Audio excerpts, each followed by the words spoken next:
Okay, what's going on, guys? As I said, we're going to make a change to some tactics videos. We're going to go through one of the best formations right now inside the game, the 4-4-2. I'm going to just, as I said, for this week, we're going to go with the new method of tactics. Let me know some feedback down below if you like this. I'm going to give you the video first. We're going to show you how to use the tactics, how to set them up. We're going to tell you what players to use, what kind of tactic this is, like as in when to use it and how this slots into the weekly tactics, how to set it up and where to use it, and then the extras for the advanced players towards the end to avoid any confusion. But let's just go straight into this. So I'm not referring to the 4-4-2 here, the flat. I'm referring to the 4-2-4. The reason why is because you have the wide wingers, and we do know, especially in my opinion, with the inside forwards, especially now, the roaming, it's the best. Okay. Now, for AI movement, this will give you the best movement. Now, the problem is we know they've made some changes to the winger. Even if someone's got a plus, I'm always putting inside forward roaming on them. Okay. And the reason why you can't do this in a 4-4-2 flat because they're left mids and right mids. So remember, that is why we're using the 4-2-4. It's basically the same formation. Don't worry about it. It's just a naming. So both the strikers, you can go advanced forward. To be honest, you can put one of them on a poacher if you want to, but advanced forward is fine as it is. Now, the center mids. Now, I know most of you got that as a Dan card. I would recommend, though, at least putting one of these players, at least one of them on holding defend, and you can put the other one on box to box. If you're feeling a bit aggressive, you could put one of them on playmakers. This is the way that I'm going to release it for the mass public. Now, what I want to say is this is more than a tactic to be on the front foot. Okay, maybe I should maybe add this in here instead of waiting to the end. If you want me to do this at the end, but this is a tactic, for example, to play the game with, but you have to be good at defending. So if you're watching this video right now and you're struggling with defending, go top right mouse, move your mouse, top right of the screen, and close the video.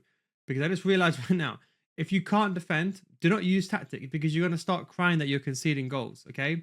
This tactic is the best thing that's ever happened to us. So all the top tier players and all the advanced players will find this better. But if your defending is good, let's say, for example, you know your fixed issues that I mentioned yesterday's video, and you're, for example, doing the changes like I recommended, for example, like putting your fullbacks on defend like this, you have one of the best formations inside the game. This is, in fact, killing people because I can press the ball high up the pitch, I can win the ball back, and because the game is quicker, well, in effect, inadvertently, you can argue the game has kind of altered the game speed, how people are psychologically playing. I can then apply pressure really, really quickly. So these are probably the best ones to go with. The only difference is for the build-up side going high, and for the defensive approach, I've actually gone with the conservative 50. Now, this is what I'd recommend for most people here. Like this is the code here, and I'm just gonna draw this out or try to draw this out quickly. On the top left, you can see that is the code over there, just below 442. Now, kind of doing this off the cuff. I don't really like this new system of doing tactics, but that is the code over there. So feel free to copy it now. Do you want to get better at FC25? Now, before you skip ahead, what if I told you if you joined my FC school and you didn't get better after 1 month, I'll refund your money? I can say this because I've been running my FC school for many, many years and thousands of students join and even stay on. We go over complete in-depth gameplay tutorials showing you both the theory of something and the gameplay examples using real-life examples in a structured format that's like a course. The videos are on a systematic learning system teaching you everything from the core mechanics, the basics to the meta so you can get better as a whole with explanations that go beyond the scope of my YouTube channel. FC School has already started with every single tactical layout, focuses, meta cards, and learn the meta before it even becomes the meta. So come join thousands of others in a mature audience community for those looking to get better at FC25, patreon.com/nilguides, or click the link down below. Now, when you join, we already have a library of hundreds of videos, more than my YouTube channel, in fact, with new videos on FC25 getting constantly added so you'll never run out of content. The biggest mistake people do is they spend thousands of dollars on FP points every year thinking this will make them better, but it won't. But now it's time for you to make that change. Don't forget, if you don't get better after 1 month, just send me a message and I'll refund your money. That's the Nil Guides guarantee. Links down below in the description, patreon.com/nilguides. What kind of players would you want to use here? Now look, obviously try to get inside forward plus. If you can, it's very, very good. In fact, I would say this is where you notice the AI movement the most, especially on inside forward roaming, and if you have one of the fullbacks going forward. That is when you notice the biggest AI movement. Okay, so I would recommend at least try to go for it. If you can't on the end of the world, I've got the Dembele card. I'm using a Dembele card. Don't buy the Inform. Buy the gold card. Inform's extinct, costs like 160k. The gold card, only one stat difference. I'm telling you, no one's going to notice a difference. Get the gold card and use it for the team of the Evo. You just want pacey players here.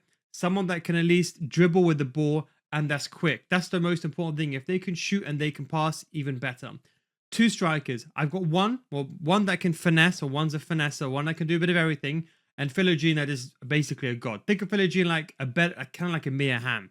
So Philogene is one card, 5-star, 5-star, can literally do everything. And eventually I'm going to get another strike up top. So have two strikers that can do everything. At least if you're going to go one tall and one that's got the agility and balance, you're going to be fine, okay? Then for the centre mid, to be honest, that new Zidane card could equally play in this position. I've just put Bellingham there, but that Zidane playmaker that everyone's got for free would be a perfect card here. I would say that Zidane can be a bit clunky. I would say if you're looking for that KDB SBC, you know what? Forget the KDB SBC. Just go with Zidane. Zidane's probably the better card, I would say, to use. Sorry, better value for money. KDB is not worth 2 mil. The fact that he can't play CDM as well really puts me astray. I think Zidane is completely fine. He's got the good play styles as well. There's only like maybe 0.001% of you few niche players that would want KDB. And to be honest, it'll be a better card that comes out instead of KDB. So Zidane, one of the best cards they gave for free, especially once you evoed it. For the centre mid, like as I said, you kind of want someone that can dribble with the ball here and progress the ball going forward. Ideally, a tiki-taka, a pinged pass as well, I'd say, is what's key here. For this player, think of it like a CDM. Someone that can do a bit of everything, but high defensive awareness and high sprint speed, especially now after the patch. As I said to you, centre mids, they sit high. Remember I said in yesterday's video, you need a card that can run back and defend. So that is why I leave it like this. If you really struggle, you could put both of these players on holding defend. But again, if you struggle with this formation, just don't use it. I'm going to be honest, just don't use it if you really, really struggle. This is a high level formation. You have to be at least a decent player. I'm not saying you have to be a rank 1 player, but I'm saying you at least have to be at least a Division 3 player who knows how to defend. You can use it any division, but you got to know how to defend. That is why we got all the fullbacks on defend. So where would this go in regards to my setup? So normally every single week I have a wiki tactics setup. Just to make this a bit more easier for most people to understand, we're going to do, just for this week, one tactics video per each system. And as you can see in the beginning, I put a timestamp of where to skip to your code. So this is the code that you'd want to use as well. Same thing, doesn't make a difference, only some few minor changes. So where would I use this? I would use this in my attacking slot. So this would be a formation, for example. Let's say I'm losing 2-0. I will then change this formation. Maybe not at 10 minutes, because don't forget now, before 2-0 was a big difference to turn around. Now, to be honest, 2-0, it's not really a big difference, because I would say the lower tier players who don't know how to defend, those games are becoming 8-7. On the top end, I'm only conceding 2 goals. Sometimes because scoring against 10 goals, but against a good player, play for player, it's like a 2-3, 3-2, an actual normal game score. It's not like as aggressive as people would make it out to be. So to be honest, don't go gung-ho. Maybe you can start the game with this if you're already a rank 1 player, but I would say this is more to be used as a formation to, okay, you know what? I want to apply pressure. I want to break through. Maybe your opponent is playing narrow, like a 4-1-2-1-2, and you want to go in forward and you want to be more attacking and more aggressive. Then you can use this formation to press the ball, and you can even increase the defensive approach. And if you are really feeling spicy, which I would not absolutely recommend for most of you, you could maybe even consider using a box-to-box or something like this if you really, really want to. But most of you are going to need to use at least holding defend, or you can even use a combination of a deep line playmaker like so, and leave that on defense. At least you got 2 players kind of standoff, one standoffish like that, and then you got a good combination between them. Okay, so some of the extras for the advanced players. So because there's no CDMs here, you can't make them come in between the center backs. So I'll definitely recommend, for example, something like attacking wing back, and therefore you push the inside roaming players into those unique spaces. You can definitely notice those now. I think this is one of the best ways to use this formation. But again, you have to be this is kind of like a 3-5-2, you can almost argue, in attacking. But you have to be very comfortable with defending with 3 backs and 2 center mids. This, I would say, more leaning towards the high end. For the back line, I've already explained what kind of players you need. Realistically, I'm not going to lie here. You need pace, okay? I don't care what anyone else tells you. 85 sprint speed should be a minimum, and 85 defense awareness. I know there's 15 players in the game that have that, but that's what I would do, okay? In fact, I'm just going to show you the way that I would do this. I hope you guys like these in-depth type videos. I don't know, maybe I've kind of messed this up too much. I'm doing this for the first time, kind of changing the structure that I've normally gone through, the methodical structure in my head. In my head, this doesn't make sense to me, but if it makes sense to everyone else, let me know down below.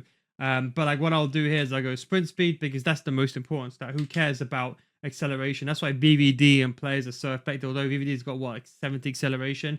Realistically speaking, his sprint speed, that's the highest speed that's the acceleration, the time it takes to reach the top speed, basically, and it's fairly quickly inside the game. So that's why. So you can see, look, there's only a few finite players that have these stats.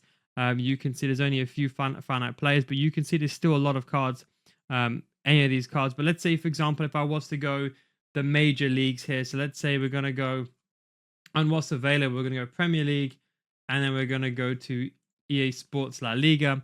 You can see VVD, Saliba, that's expensive ones. Eder Militao, one of the best. That Maldini card is one of the best as well. But let's say you can't afford that. Stone's actually a really good card.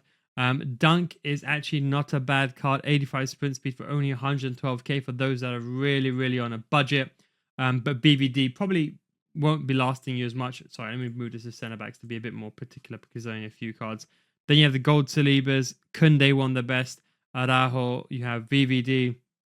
You have Company, you have Yepstam, and Van de Ven. Van de Ven is probably the best value for money. So as you can see, there's not an amazing amount of players, but if you're really strong with defending, these are some players to use. I think that's pretty much it. So I think we've pretty much gone over everything here. That is probably everything done. So what we'll do is we'll probably, I don't really like this style, but release a tactics video for every single one of those tactics. Or maybe I should have released the 4 tactics first and then done it this way. I don't know, but this is what everyone's been suggesting to me. I don't like this method of doing tactics, but if everyone else likes it, if you don't like it, write it down below not to do this again. To be honest, I don't like doing this either. But I can maybe add the advanced stuff towards the end of the video. I can most definitely do that. But let me know your feedback down below. That will be the 4-4-2. Again, you can use this as an attacking formation and wanting to start the game with, or one to even be aggressive with. But I would say most definitely, if you defend well with this formation, you can really destroy people. I would say for mass majority, the 4-2-1-3 should be used in combination with this formation. So think of that like with 2 strikers, more aggressive, more attacking. Anyway, so hope you enjoyed this video. Let me know down below feedback. Catch you next time. And don't forget, if you want to get better FC, come to my Patreon series, patreon.com/. Guys, we actually have some defending videos. So if you're really struggling with defending, you're watching up until this point, we've got defending videos that I've taught you how to defend from the last 5 years. And even this year, we've gone over it again with some gameplay to show you how the way that I've taught defending hasn't changed anything. So if you want to learn how to defend, you're struggling, check out my Patreon. Anyway, guys, thanks for watching. Take it easy. Next time. Peace.